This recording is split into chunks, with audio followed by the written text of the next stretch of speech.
नमस्कार दोस्तों, मेरा नाम है जितेश और स्वागत करता हूं आप सभी का आप लोगों के अपने चैनल उत्तर पाठशाला में। तो दोस्तों, आज है 7 सितंबर और आज हम करने वाले हैं 7 सितंबर से रिलेटेड सभी करंट अफेयर्स का डीपली डिस्कशन, जो आपके एग्जाम पर्पज से बहुत ज़्यादा इंपॉर्टेंट है। तो दोस्तों, आप यह वीडियो बहुत ध्यान से देखिएगा। लास्ट में मैं आपसे एक क्वेश्चन भी पूछूंगा जिसका आंसर आपको हमारे कॉमेंट बॉक्स में देना होगा। तो दोस्तों, अगर आपको ये वीडियो पसंद आती है तो वीडियो को लाइक कीजिए, शेयर कीजिए और हमारे चैनल उत्तर पाठशाला को सब्सक्राइब कीजिए। आप बेल आइकन को जरूर प्रेस कीजिएगा दोस्तों, जिससे चैनल से रिलेटेड सभी नोटिफिकेशन आपको सबसे पहले मिल सकें। आप हमें ट्विटर, इंस्टाग्राम और फेसबुक पर फॉलो कर सकते हैं। हमारे सभी सोशल हैंडल्स के लिंक इस वीडियो के डिस्क्रिप्शन में दिए हुए हैं। आप इस वीडियो की पीडीएफ फाइल हमारे टेलीग्राम ग्रुप से भी डाउनलोड कर सकते हैं। हमारे टेलीग्राम ग्रुप की लिंक इस वीडियो के डिस्क्रिप्शन में दी गई है। चैनल से रिलेटेड किसी भी जानकारी के लिए या हमारे व्हाट्सएप ग्रुप में जुड़ने के लिए आप हमें हमारे इस व्हाट्सएप नंबर पर भी कांटेक्ट कर सकते हैं। तो चलिए दोस्तों, शुरू करते हैं 7 सितंबर के करंट अफेयर्स। आज का पहला करंट अफेयर है, बंगाल की खाड़ी में आरंभ हुआ 11वां इंदिरा नेवी नौसेना अभ्यास। तो जी हाँ दोस्तों, भारतीय नौसेना और रूसी नौसेना के बीच द्विवार्षिक रूप से होने वाला द्विपक्षीय समुद्री अभ्यास इंदिरा नेवी का 11वां संस्करण आरंभ हो गया है।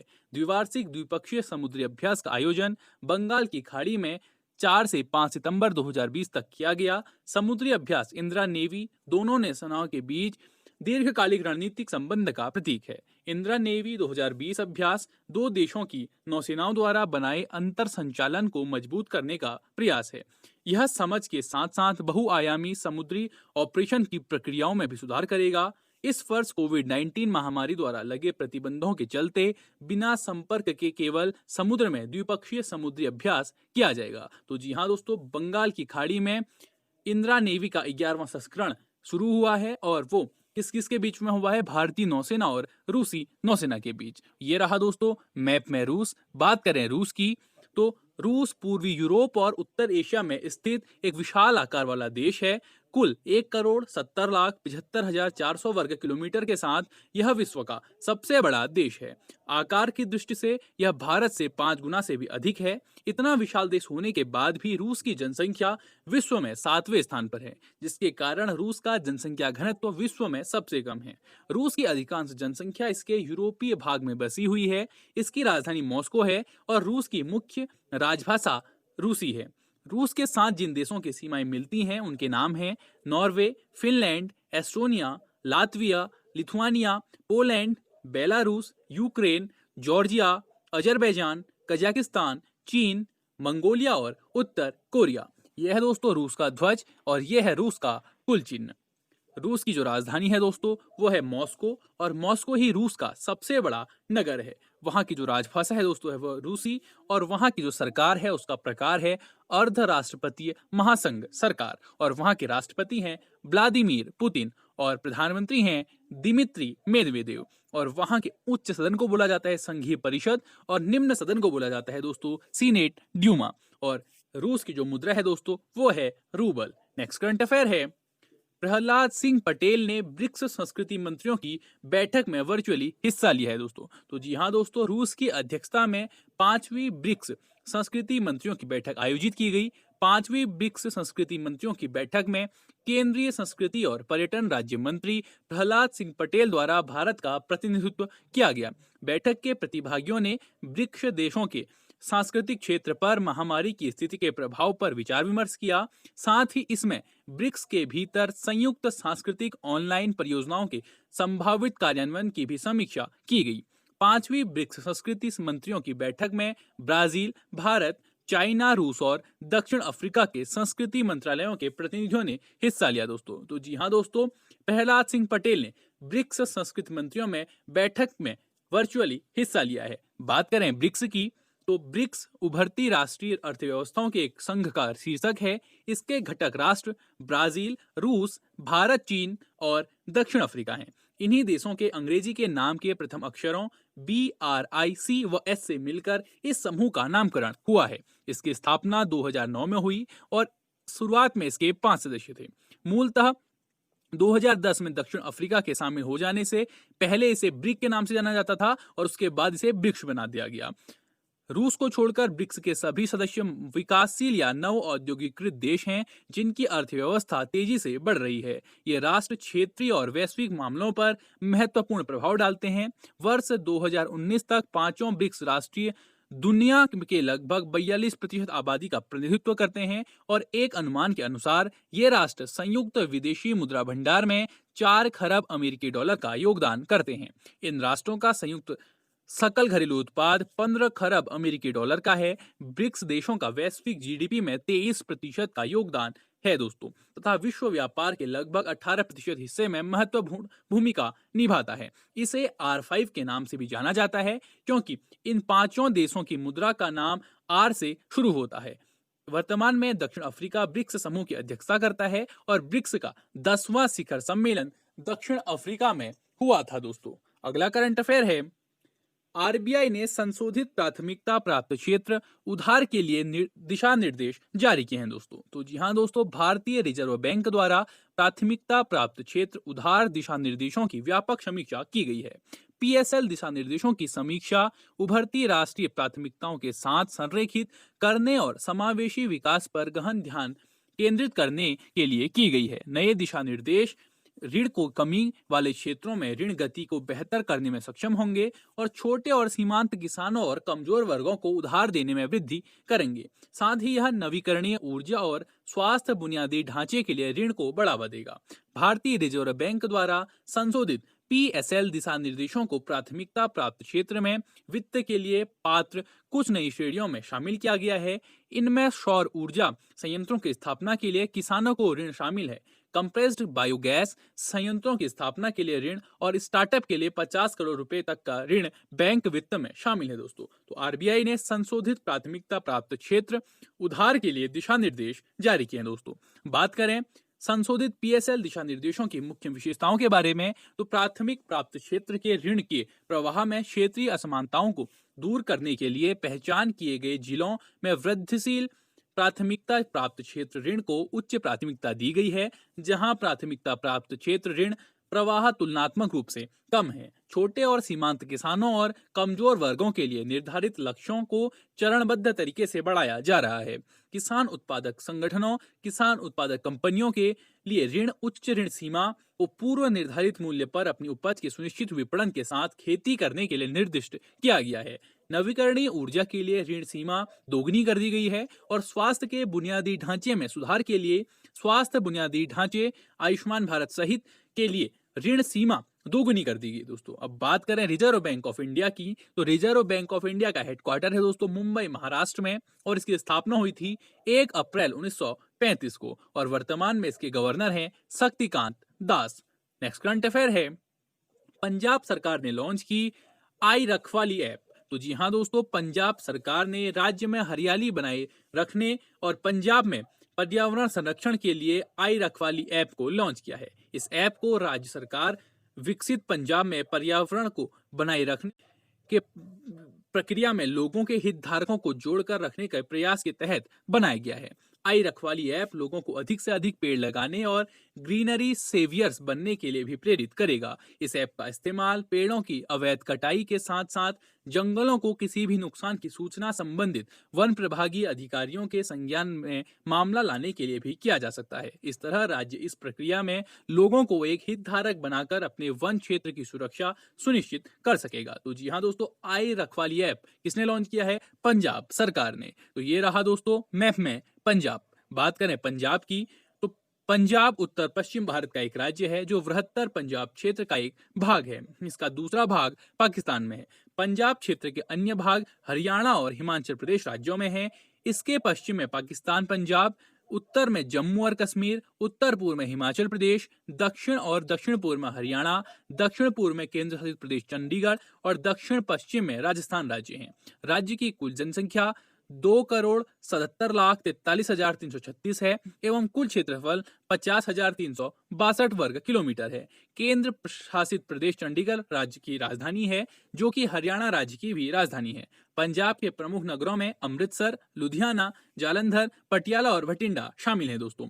1947 भारत का विभाजन के बाद बरतानवी भारत के पंजाब सूबे को भारत और पाकिस्तान दरमियान विभाजन कर दिया गया था। 1966 में भारतीय पंजाब को विभाजन फिर से हो गया और नतीजे के तौर पर हरियाणा और हिमाचल प्रदेश वजूद में आए और पंजाब का मौजूदा राज बन गया। यह भारत का अकेला एक सूबा है जहां सिख बहुमत में है। पंजाब की जो राजधानी है दोस्तों वो है चंडीगढ़ और पंजाब का सबसे बड़ा शहर है लुधियाना। वहां की राजभाषा है दोस्तों पंजाबी और पंजाब का गठन हुआ था 1 नवंबर 1966 को और वर्तमान में पंजाब के राज्यपाल हैं विजेंद्र पाल सिंह बदनौर और वहां के मुख्यमंत्री हैं अमरिंदर सिंह। और जो वहां का विधानमंडल है दोस्तों वो एक सदनीय विधानमंडल है जिसकी विधानसभा में 117 सीटें हैं। पंजाब से राज्यसभा के लिए 7 सीटें और लोकसभा के लिए 13 सीटें हैं दोस्तों। और पंजाब का उच्च न्यायालय है पंजाब और हरियाणा उच्च न्यायालय। अगला करंट अफेयर है, राज श्रीवास्तव होंगे क्रोएशिया गणराज्य में भारत के नए राजदूत। तो ये हैं दोस्तों राज श्रीवास्तव जिन्हें क्रोएशिया गणराज्य में भारत का नया राजदूत नियुक्त किया गया है। तो केंद्र सरकार द्वारा राजकुमार श्रीवास्तव को क्रोएशिया गणराज्य में भारत के अगले राजदूत के रूप में नियुक्त किया गया है। वह 1997 बैच के आईएएस अधिकारी हैं और वर्तमान में टोक्यो स्थित भारतीय दूतावास में मिशन उप प्रमुख के रूप में कार्यरत हैं। ये रहा दोस्तों मैप में क्रोएशिया गणराज्य। बात करें क्रोएशिया गणराज्य की, क्रोएशिया दक्षिण पूर्व यूरोप यानी बाल्कन और पानोनियन प्लेन और भूमध्य सागर के बीच में बसा एक देश है। देश का दक्षिण और पश्चिमी किनारा एड्रियाटिक सागर से मिलता है और देश की राजधानी और सबसे बड़ा शहर जगरेब है जो तट से भीतर स्थित है। एड्रियाटिक सागर के किनारे हजारों द्वीप हैं। इस समुद्र के किनारे पर्यटन के लिए उपयुक्त परिस्थितियां हैं। पूर्व यूगोस्लोवाकिया के देश इनके पड़ोसी हैं जैसे उत्तर में स्लोवानिया और हंगरी, उत्तर पूर्व में सर्बिया, पूर्व में बोस्निया और हर्जेगोविना और दक्षिण पूर्व में मॉन्टेग्रो से इसकी सीमाएं मिलती हैं। एड्रियाटिक सागर के पार इटली है जिसका द्वितीय विश्व युद्ध के दौरान यहाँ उपस्थिति थी। यहाँ के निवासी मुख्यतः क्रोएट हैं जो अपने आप को हाओत कहते हैं। यहाँ की भाषा भी पूर्वी स्लाविक वर्ग में आती है। यह है दोस्तों क्रोएशिया गणराज्य का ध्वज और यह है वहां का कुल चिन्ह। क्रोएशिया की जो राजधानी है दोस्तों वह है जाग्रेब और वहां का सबसे बड़ा नगर भी है जाग्रेब और वहां की राजभाषा है क्रोएशियन और वहां के राष्ट्रपति हैं कोलिंडा और प्रधानमंत्री हैं इवो सानादेर। और क्रोएशिया को यूगोस्लाविया से स्वतंत्रता मिली थी दोस्तों 25 जून 1991 में। अगला करंट अफेयर है, अंतर्राष्ट्रीय चैरिटी दिवस मनाया गया है दोस्तों 5 सितंबर को। तो जी हाँ दोस्तों, संयुक्त राष्ट्र हर साल 5 सितंबर को वैश्विक स्तर पर अंतर्राष्ट्रीय चैरिटी दिवस मनाता है। इस दिन को स्वयंसेवी और लोक हितैषी कार्यक्रमों के माध्यम से दूसरों की मदद करने के लिए दुनिया भर के लोगों, गैर सरकारी संगठनों और हितधारकों को संवेदनशील बनाने और जुटाने के लिए मनाया जाता है। साथ ही यह दिन मानवीय संकटों और राष्ट्रों के भीतर और मानवीय पीड़ा को कम करने में दान द्वारा निभाई जाने वाली भूमिका को भी चिन्हित करने के लिए मनाया जाता है। संयुक्त राष्ट्र ने 5 सितंबर को कलकत्ता में हुए मदर टेरेसा के निधन की वर्षगांठ को चिन्हित करने के लिए अंतर्राष्ट्रीय चैरिटी दिवस के रूप में घोषित किया था। मदर टेरेसा को 1979 में गरीबी और संकट से उबरने के संघर्ष में किए गए काम के लिए शांति का नोबेल पुरस्कार भी दिया गया था, जो शांति के लिए उनके काम के लिए दिया गया था दोस्तों। तो दोस्तों 5 सितंबर को मनाया गया है अंतर्राष्ट्रीय चैरिटी दिवस। अगला करंट अफेयर है, केंद्रीय शिक्षा मंत्री ने लॉन्च की इंग्लिश प्रो मोबाइल ऐप। तो जी हाँ दोस्तों, केंद्रीय शिक्षा मंत्री द्वारा इंग्लिश प्रो नामक एक फ्री मोबाइल ऐप लॉन्च किया गया है। इस मोबाइल एप्लीकेशन को हैदराबाद स्थित अंग्रेजी और विदेशी भाषाओं के संस्थान English and foreign language university द्वारा विश्वविद्यालय सामाजिक दायित्व के तहत विकसित किया गया है। यह ऐप शिक्षकों, छात्रों और विभिन्न पृष्ठभूमि के लोगों के लिए एक उपयोगी डिजिटल टूल होगा जो एक शैक्षिक संसाधन के रूप में कार्य करेगा। मोबाइल एप्लीकेशन इंग्लिश प्रो देश के किसी भी विश्वविद्यालय द्वारा शुरू की गई अपनी पहल ये शिक्षार्थियों के अनूठे भारतीय तरीके से भारतीय अंग्रेजी उच्चारण विकसित करने में मदद करेगा। साथ ही यह भविष्य में बड़े स्तर पर शिक्षार्थी समूहों की जरूरतों को संबोधित करने के लिए मोबाइल एप्लीकेशन के अधिक उन्नत संस्करणों के लिए भी काम में आएगा दोस्तों। तो जी हाँ दोस्तों, केंद्रीय शिक्षा मंत्री ने इंग्लिश प्रो नामक मोबाइल ऐप को लॉन्च किया है। अगला करंट अफेयर है, बजाज आलियांज ने आयुष्मान खुराना को अपना नया ब्रांड एम्बेसडर बनाया है दोस्तों। तो जी हाँ दोस्तों, निजी क्षेत्र की जीवन बीमा company Bajaj Allianz life insurance company limited ने बॉलीवुड अभिनेता आयुष्मान खुराना को अपना नया ब्रांड एम्बेसडर बनाया है। आयुष्मान जीवन बीमा कर्ता के ब्रांड एम्बेसडर के रूप में इसके उत्पादों के साथ साथ Bajaj Allianz life insurance company limited के डिजिटल सेवाओं का प्रचार करेंगे। बॉलीवुड अभिनेता को निजी जीवन बीमा कंपनी के आगामी अभियान स्मार्ट लिविंग का हिस्सा भी बनाया गया है, जो अपनी टर्म प्लान, स्मार्ट प्रोटेक्ट गोल और नई डिजिटल सेवा स्मार्ट असिस्ट को सम्मिलित करता है, जो इस कठिन समय में सामूहिक रूप से ग्राहक के जीवन को सुरक्षित और सक्षम बनाने का प्रयास करेगा। तो जी हाँ दोस्तों, बजाज आलियांज ने आयुष्मान खुराना को अपना नया ब्रांड एम्बेसडर बनाया है। बात करें बजाज आलियांज की, तो बजाज आलियांज की स्थापना हुई थी दोस्तों 2001 में, और यह इंश्योरेंस की एक कंपनी है दोस्तों, और वर्तमान में इसके एमडी और सीईओ हैं तपन सिंघे। अगला करंट अफेयर है, ड्वेन ब्रेवो बने SBO TOP sports book brand के क्रिकेट एम्बेसडर। तो West Indies cricket icon Dwayne Bravo SBO TOP sports book brand के पहले क्रिकेट एम्बेसडर बन गए हैं। Isle of Man betting group Celton Manx ने वेस्ट इंडीज क्रिकेटर को अपनी प्रमुख स्पोर्ट्स बुक के लिए एम्बेसडर बनाया है। ड्वेन ब्रेवो वेस्ट इंडीज के लिए क्रिकेट के सभी फॉर्मेट्स में हिस्सा रहे हैं। उन्होंने वेस्ट इंडीज के लिए 256 टेस्ट और 120 वनडे मैच खेले हैं, और उन्हें खेल के सबसे बेहतर ऑलराउंडरों में से एक माना जाता है दोस्तों। तो जी हाँ दोस्तों, Dwayne Bravo SBO TOP sports book brand के क्रिकेट एम्बेसडर बन गए हैं दोस्तों। अगला करंट अफेयर है, संयुक्त राष्ट्र पर्यावरण कार्यक्रम ने लॉन्च की the little book of green nudges book. तो जी हाँ दोस्तों, संयुक्त राष्ट्र पर्यावरण कार्यक्रम द्वारा एक नया प्रकाशन the little book of green nudges जारी किया गया है। यह नया प्रकाशन दुनिया भर के लगभग 200 मिलियन छात्रों को पर्यावरण के अनुकूल आदतों और हरियाली जीवन शैली को अपनाने के लिए प्रोत्साहित करने के लिए लॉन्च किया गया है। The little book of green nudges व्यवहार विज्ञान और नज सिद्धांत को यूएनईपी की पहल के द्वारा शुरू किया गया है। यह मानवीय कार्यों और उन्हें कैसे बदला जाए पर केंद्रित है। इस पुस्तक में 40 तैयार किए गए नज शामिल हैं, सरल उपाय जो हरे रंग के विकल्पों को अपनाना ज्यादा आसान बनाते हैं। इन उपायों को विश्वविद्यालय द्वारा छात्रों और कर्मचारियों को अधिक स्थायी व्यवहार अपनाने के लिए प्रोत्साहित करने के लिए उपयोग किया जा सकता है। तो संयुक्त राष्ट्र पर्यावरण कार्यक्रम ने the little book of green nudges book को लॉन्च किया है। तो ये थे दोस्तों 7 सितंबर के करंट अफेयर्स। अब बात कर लेते हैं 7 सितंबर से रिलेटेड इतिहास की महत्वपूर्ण घटनाओं के बारे में। तो 7 सितंबर 1813 को अमेरिका के लिए सबसे पहली बार अंकल सैम शब्द का संबोधन का प्रयोग किया गया था। 7 सितंबर 1921 को मिस अमेरिका प्रतियोगिता की शुरुआत की गई थी। 7 सितंबर 1940 को दूसरे विश्व युद्ध के दौरान साल 1940 में जर्मनी ने अपनी वायुसेना के जरिए ब्रिटेन के शहरों पर बमबारी शुरू की थी। 7 सितंबर 1812 को नेपोलियन ने रशियन आर्मी को हराया था। 7 सितंबर 1822 को ब्राजील ने पुर्तगाल से अपनी स्वतंत्रता की घोषणा की थी। 7 सितंबर 1951 को फिल्म प्रोड्यूसर और अभिनेता ममूटी का जन्म हुआ था। और 7 सितंबर 1927 को फिलियो टेलर ने पूर्णतः इलेक्ट्रॉनिक टीवी बनाने में सफलता हासिल की थी। तो ये थे दोस्तों 7 सितंबर के इतिहास की महत्वपूर्ण घटनाएं।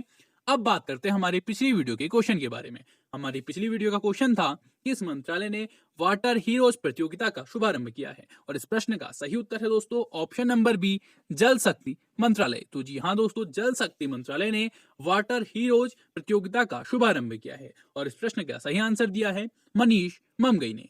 अब बात करते हैं दोस्तों आज की वीडियो के क्वेश्चन की। हमारी आज की वीडियो का क्वेश्चन है, बजाज आलियांज ने किसे अपना नया ब्रांड एम्बेसडर बनाया है? आपके ऑप्शन हैं अक्षय कुमार, आयुष्मान खुराना, अजय देवगन या सोनू सूद। आपको इस क्वेश्चन का आंसर दोस्तों हमारे कमेंट बॉक्स में कमेंट करके बताना है दोस्तों। तो दोस्तों आपको ये वीडियो कैसा लगा वो आप हमें हमारे कमेंट बॉक्स में कमेंट करके जरूर बताइएगा। और आपके हमारे लिए कोई सुझाव हो तो अपने सुझाव भी हमें हमारे कमेंट बॉक्स में कमेंट करके जरूर बताइएगा दोस्तों। That's all for today. Thank you. Till next video.